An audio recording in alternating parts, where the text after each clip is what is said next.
खेलते थे, सब जो था मित्रों के बीच होता वो सब होता। एक दिन गुरु संदीपनी की धर्म पत्नी गुरु माता बोली, रे कान्हा। उस हाँ माता जी। और सुदामा को बोला, सुदामा लकड़ी खत्म होगी,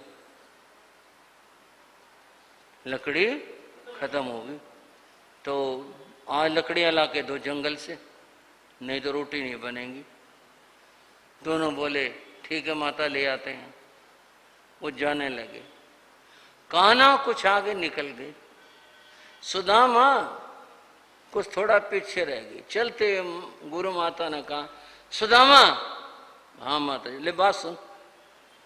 उसने गुरु माता ने चबेना, चबेना होता है कुछ चने कुछ गुड़, छोटे छोटे टुकड़े गुड़ के और चने मिलाकर भुने हुए चने, वो चबेना कहलाता है। वो खाने के ले चबेना लेता, जब भूख लगेगी ना, वो आधा कृष्ण को दे दियो, आधा तो खा लियो। उसके जेब में भर दिया।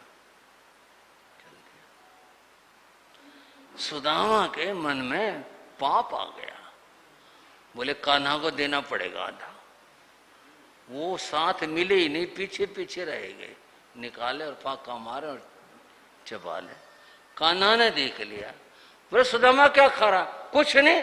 बोले मुंह चिल्ला रहा? बोले सर्दी सी लग रही थी, दांत किटकिटा रहे और कुछ नहीं। बोले इतनी सर्दी तो है नहीं तेरे को सर्दी? मैं पता नहीं, मेरे को सर्दी लग रही, मेरे दांत किटकिटा रहे। अच्छा भाई। वो सारा चबेना अपना भी और उनका भी सारा खुद खा लिया। हक मार लिया ना दूसरे का। हक मारना ही तो हुआ ही है। बताओ, कृष्ण को आधा देना था, ये कहा था गुरु माता ने आधा उसको दे दियो, आधा तू खा लियो, और उसका भी खा लिया, अपना भी खा लिया। ये जो हक मारना है ये बड़ा महंगा पड़ा सुदामा को। जो दूसरे का हक मारता है उसका तो बदला देना पड़ता है। बड़े हो गए, पड़ गए, वो तो हो गई थी घटना, लकड़ी लिया ला के दे दी। अब मामला तो चबेने में फंसा ना, उलझा वहां जा करके। बड़े हो गए, उस हक मारने के कारण से सुदामा के जीवन में महादरिद्रता आई। इसलिए आई कि उसने कान्हा का हक मार लिया था, इसलिए वो दरिद्र रहा, जीवन भर दरिद्र रहा। मित्रता की बात आगे बढ़ती है। श्री कृष्ण तो फिर राज सत्ता उसके अधिकारी थे, वे तो अपनी जगह पर थे। सुदामा अपने घर गांव में था, गरीबी थी, गरीबी नहीं मिटी। विद्वान थे, पढ़े लिखे थे, पढ़ाना जानते थे, कुछ भी था, करते भी, पर बात बनी नहीं, गरीबी रही। सुदामा का विवाह भी हुआ, घर में बच्चे भी आए, कभी बैठते बात होती, कृष्ण की बात चलती। सुदामा की पत्नी कहती, तुम्हारे मित्र श्री कृष्ण हैं जो 3 खंड के स्वामी हैं, तुम उनसे जाके कुछ मदद क्यों नहीं मांगते? जाके क्यों नहीं कहते कि कुछ हमारी मदद कर दो? सुदामा कहते शर्म सी आती होता, दोस्त के आगे जाके हाथ फैलाऊंगा, कहूंगा मुझे दे दो। वो आग्रह करती, एक बार जाओ तो सही। बोले क्या पता पहचाने भी ना पहचाने, फिर क्या मुंह रह जाएगा। बोले नहीं ऐसा तो नहीं होगा, तुम जाओ तो सही।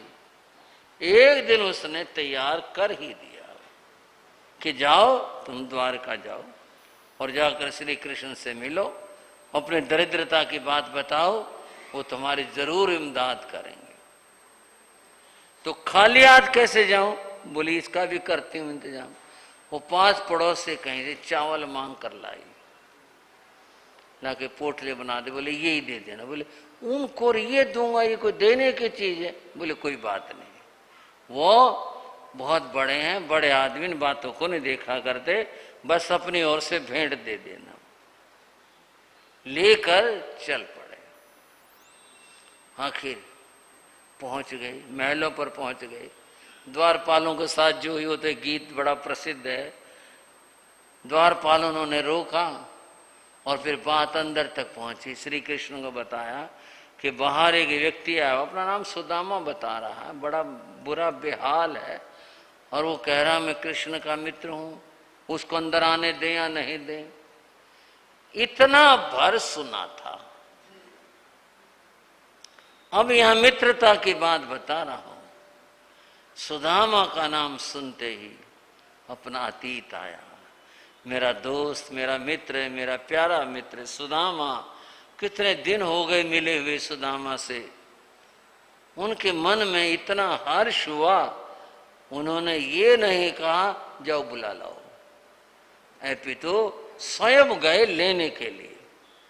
और कथा जो बताती कि दौड़ कर गए, सब देखते रह गए क्या बात होगी, क्या बात होगी। गए और बाहर सुदामा खड़े हुए थे, दरिद्रता की साक्षात मूर्ति जैसे थे। श्री कृष्ण जैसे पहुंचे, उनसे गले लगे, गले मिले, बहुत प्रेम प्रकट किया। मित्र थे, दो मित्र मिले, इतने वर्षों के बाद मिलना हुआ। श्री कृष्ण यही कहते रहे, अरे सुदामा तू इतने दिन में आया, तूने याद नहीं किया, मैं तो यहाँ राजकाज में फंसा रहा और तू आया नहीं। बस मैं आ नहीं पाया। बतियाते हुए अंदर चले गए, सिंहासन बिछा था जहाँ कृष्ण बैठे थे, बोले यहाँ बैठो। सुदामा संकोच में पड़े, पता मेरे तो पैर भी मैले हैं, मेरे तो कपड़े भी ऐसे हैं, इतना सुंदर सिंहासन मैं इसके ऊपर बैठूं। बोले बैठो, हाथ पकड़ के बैठाया, बैठा दिया। साथ में श्री कृष्ण बैठे, पूछा और क्या हाल है, कैसे हो, कैसे रह रहे हो, और क्या कहते, ठीक है सब, यही सब कहा। आए हुए अतिथि के चरण धुलाने का भारत में बड़ा रिवाज रहा।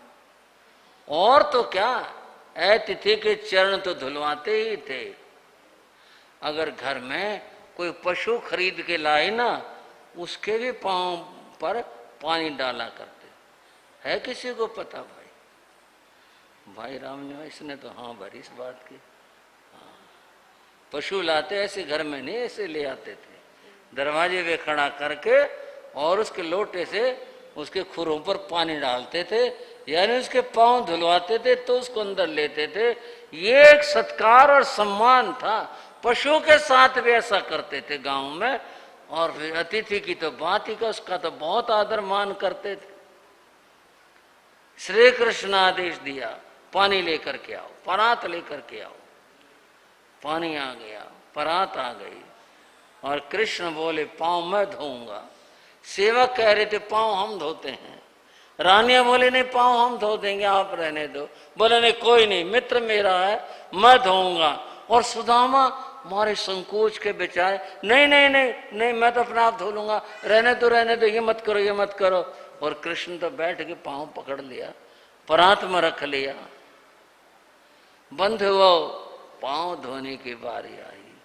पानी रखा हुआ था, पांव धोने थे।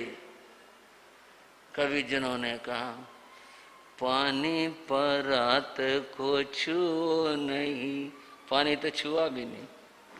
पानी परात को छुओ नहीं, नैनन के जल से पग धोए। पांव तो धोए, पर आंखों के नीर से धोए। श्री कृष्ण ने, अरे मित्र तुम्हारा ये हाल, तुम इतने दुखी और तुम आई नहीं इतने दिन से, तुम्हारे पांव में तो बीवाइयां फट गई, तुम्हारे पांव का ये हाल हो रहा है। उनका दुख देख करके कृष्ण रोने लगते हैं, और आंखों से जो पानी गिरा उससे सुदामा के पांव धोए। कितनी बड़ी बात थी। स्थिति यह है कि भी गरीब अगर मित्र कोई आ गया, उसको तो ठहराएंगे भी ऐसी जगह के ऊपर जहां यूं रहता भी जमीन खराब हो जाएगा, हमारा तो गड्ढा खराब हो जाएगा, ऐसे भाव रहते हैं। वो लोग क्या जाने मैत्री के भाव को। मैत्री तो यह है, पांव धो लिए, पांव धोने के बाद में पहुंच दिए। अब कृष्ण पास में बैठे। सुदामा बड़े संकोच में थे, मैं भेंट तो कुछ लाया नहीं, लाया भी बताओ क्या दो इनको, इनके लिए उनके पास चावलों के पोटली थी, वो अपने इधर रख ली। कृष्ण ने कहा कुछ है जरूर, उन्होंने उधर ध्यान देखा, उन्होंने पीछे सरका को उधर कर ली। सुदामा तेरी आदत गई नहीं, क्या बात हो गई? कान्हा तो तब भी अकेला तूने चबेना खाया था, आज फिर तू मेरा हक मार करने बैठा हुआ है, ये बता लेके क्या आया मेरे वास्ते? संकोच, दे दे मेरी चीज दे, भाभी ने क्या भेजा ला, जरूर दे। और फिर वो चावल ले लिए, पोटली ले ली, खोले, आप बड़े सुंदर चावल लाया भाई, और तू लेके बैठ गया, ये खुद खाए कच्चे चावल, सबको बांटे, लो खाओ, मेरे दोस्त का उपहार है ये, मेरे मित्र का उपहार है, सबको दिया बांटा। उनको क्या लगा वो अलग बात है, कृष्ण ने बड़े चाव के साथ खाए। और सुन लो एक बात, कृष्ण का हक मारा था, फल गरीबी हुआ, कृष्ण ने उसके चावल खा करके वो जो अंतराय कर्म था उसका वो दूर किया। वो चावलों का मामला बड़ा गंभीर मामला है, यूं ही नहीं था वो चावल लिया चावल का, नहीं नहीं, उसके चावल खा करके वो जो उसने कर्म बांध लिया था और उनका हक मार लिया था, वो खा करके उस कर्म को दूर करवाया। और जब वो कर्म अंतराय टूटा, सब कुछ ठीक हो गया। सुदामा रुके, जितने दिन रुकना था, फिर जाना भी था, लौटे। कृष्ण ने जो भी कुछ था पहले से करवा दिया, वहाँ अच्छा सुंदर मकान भी बन गया, महल बन गया, और सारी बातों की मौज हो गई। जब सुदामा वापिस आते हैं, देखा हमारी झोपड़ी थी यहाँ, ये क्या हुआ, हमारी झोपड़ी कहाँ चली गई, महल किसने बना लिया? जब पति ने बच्चों को देखा तो पूछा, उन्होंने कहा आपको पता नहीं, आपके मित्र के आदमी आए थे, उन्होंने ये सब कुछ कर दिया। मैंने तो वहाँ कहा भी नहीं, मैंने तो कुछ बताया भी नहीं। और यही तो बात होती है बड़ों की, बिना कहे और बिना बताए सबको इस तरह से हो जाना, यही तो बड़ी बात होती है, यही तो विलक्षण बात होती है। बंधुओं, आज कृष्ण जन्माष्टमी का दिन है, बहुत सारी बातें हैं श्री कृष्ण के जीवन की। मैंने कहा बहुत चर्चित बातें हैं, लेकिन उनको थोड़ा सा सोचो विचारो और उन गुणों को अपने जीवन के अंदर भी उतारो। समय हो रहा है, मैं चर्चा को विराम देना चाहूँगा। एक बात और कहना चाहूँगा, और वो यह है, श्री कृष्ण को गायों से बहुत प्रेम था, और वो कहा करते, गाय मेरे आगे हों, गाय मेरे पीछे हों, गाय मेरे दाएं हों, मेरे बाएं हों, और मैं गायों के बीच में वास करूं, ऐसे गवाम मध्य बसाम में हम, मैं गायों के बीच में रहूं, ये उनकी उत्कृष्ट भावना थी। गायों से बहुत प्रेम था। और आज बंधुओं, भारत देश में ठीक है कुछ थोड़ी सी चेतना आई है, कुछ गौशालाएं खुलने लगी हैं, खुली हैं, लेकिन फिर भी गायों की दशा अच्छी नहीं है, आज भी अच्छी नहीं है। गायों की दशा बड़ी खराब है। कृष्ण की भक्ति तभी होगी जब गो सेवा होगी, गायों की सेवा होगी, तभी कृष्ण भक्ति होगी। गायों को लोग किस किस तरह से क्या व्यवहार करते हैं, कैसे करते हैं, वो सब आपके आगे है। बेचारी कूड़ा खाती रहती हैं, और कूड़े के अंदर एक बात जो बहुत बार कही जाती है कि वे घर के छिलके, घर का जूठन, घर की और बासी रोटी जो भी कुछ है वो पशुओं को सीधे से दी जाए। लोग थैली में डालेंगे, थैली का मुंह बांधेंगे, उठाया फेंक दिया। अब गाय तो फिर गाय है, गाय धर्मशास्त्र और मान्यता में तो ठीक है, बहुत बड़ा महत्व है, लेकिन अंततः पशु है, वो तो नहीं जानती, आती है और उस थैली को साबुत को चबा चबा के खा लेती है। यूँ गायों के पेट में प्लास्टिक इकट्ठा होता है और होने के बाद अफारा हो जाता है। कितने गायें मर जाती हैं ऐसे, ये प्लास्टिक के कारण से मर जाती हैं। क्यों? गायों की देखभाल नहीं है।